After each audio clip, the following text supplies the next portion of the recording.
friends, Zoe here. I hope you're having an amazing day today. Today I'm going to talk to you about why I stopped traveling and what that experience has been like for me. So without further ado, let's get started. Alright guys, so another one of these episodes from me where I learn something new about my life and then I share it with you. I actually shared a little bit about what I'm going to share with you today on my Instagram account over the weekend. So if you don't follow me, it's at zoey.arielle. I don't always share those types of like revelations via Instagram story, but it just felt like something I channeled. It had to come out of me. So yeah, I wanted to take it to a video today though, because I did get a lot of positive feedback from you guys on what I had said and how you could relate to it in your own lives. So I thought I might as well share on YouTube here where I have potential to reach a larger audience and talk about what I'm going to talk to you guys about today. So what I'm going to talk to you guys about today is why I quit traveling. As you know, my channel has largely been about, and a large reason of why it has grown so much is through my travel diaries. I'm pretty sure I have a playlist of over 100 different travel diaries of different places that I visited and showcased for you guys. It has been a beautiful and incredible journey. I wouldn't change any of it for a second. But what I wanted to express to you guys today is last year, 2018, was a very difficult year of my life, and doing a lot of the self-growth, the personal growth that I've done this year in regards to having a life coach, doing some deep emotional healing which I've shared with you guys, I realized that 2018 was one of the most difficult years of my life. And I expressed this to a couple of my friends and they said, "So I had absolutely no idea," because I didn't really share too much with them about what I was going through. Sometimes I like to keep it in, which isn't the good thing to do. We should always share if there's something we need to get off our chest. But I also wasn't actively working through different blocks that were coming up for me. And yes, it looked beautiful on social media and through YouTube. It looked like a lot of fun and adventurous, and it sure was. But one thing that I realized, I began to use travel as a sense of escapism. Last year, I would say the majority of last year, I always wanted to have a trip booked as something to look forward to, but also as a type of distraction from stopping to work on myself. So if I was going away on a trip, of course I would have the preparation to do. I would spend a lot of my time like visualizing what I wanted it to look like, or experiences that I was gonna have, or just manifesting travel. And I was able to manifest travel. I did have very pleasant experiences, but I was using these checkpoints, these different trips, and kept booking them along the way as those distractors. Those distractors to know that, okay, I always had something to look forward to, so that's what I was going to do next, rather than to look within. It was escapism. There was something within me, multiple things within me, that I needed to revisit in order to move forward in a more fulfilled way.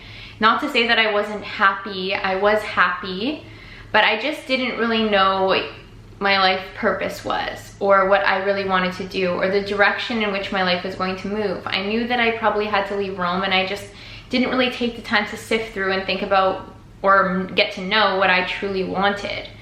And booking these trips was the perfect distraction because it was fun, I got to be creative, and then when I got home I had loads of footage to edit. And I would say that this was most of last year for me. And I struggled near the end of the year, like through summer I'd say. I was kind of going through the dark night of the soul, if you guys are familiar with what that is, or if you want a video on it, I could let you know. But I really struggled inside, and I have been open with you guys about that, about feeling lonely, like especially in the month of August last year. I feel like, well, it's August now, which is crazy to think that a year ago already. But last year that was probably one of the most difficult months for me, because I had trips booked, I went on trips, but I had a really hard time getting out of bed in the morning because I was consistently confronted with myself. And myself was, my higher self, I guess you could say, was trying to tell me that there's things we need to work on, there's things we aren't revisiting, there's your past abusive relationship, there's your relationship with your mother. These things kind of kept knocking at the back door of my mind, if you will, and I just didn't really care to look twice at them. I just wanted to go on trips as a distraction. I felt like the more busy I was, I guess you could say. I don't like to use that word anymore because I feel like it kind of has this negative connotation, but the more busy or more projects, the more things that I could throw myself into, the more of an excuse I had not to work on myself. And as you guys know, I'm someone who loves to work on myself, and lately been working on myself a lot, as you can probably tell. But I wanted to share this with you guys today because I think it's something that a lot of us are called to do. I think there's a time in our lives, which you can call it the dark night of the soul or whatever you want to call it. There's a time in our lives when we begin to get confronted with darkness, and it creeps in on us in certain times. For me, it was kind of in the morning or in the evenings. It would like to creep in, ask me what I was doing with my life and if I was going to face the things in my past. And I definitely am going to create a video around how I sifted through my own personal darkness. Like, I know I've worked with coaches and I can share that part with you guys, but there's a lot of work that you can do on your own. So I'm going to make a video on that too, as how to learn about your darkness. I mean, going through it now, I wish I took the time to take a peek at my darkness sooner and sift through it, because it can seem scary and super icky. And by darkness, I mean, you guys, there's like the haunting thoughts that kind of keep coming back to yourself, or if you recognize that you have some limiting beliefs about yourself, like I am undeserving, I am unworthy, I am unlovable, these types of things. These are underlying themes that each person has, but I think, like I said, there comes a time when we need to confront them. And when you choose to confront them, you can defeat them and you can create new beliefs for yourself. You can create a new future for yourself, but you have to be brave enough to sift through them. I'm telling you, because I came out on the other side. I feel like I'm on the other side now. I mean, hopefully, but like, it is so beautiful over here. It is so beautiful when you sift through the ickiness. It feels uncomfortable. I'm validating for you guys when you're going through your transformations, when you're evolving as a human, when you're stepping into your spiritual path. It is overwhelming. You can kind of feel a little bit abandoned by source at some time, that your darkness is trying to tell you something. You know, it's not going to kill you. So sift through it and learn about yourself, because that's all that knocking intuition is trying to get you to do, is to discover a new part of yourself, a new realm of yourself, and clean out what isn't serving you. When you clean out what isn't serving you, you make room for the light to come in, and it's a beautiful thing.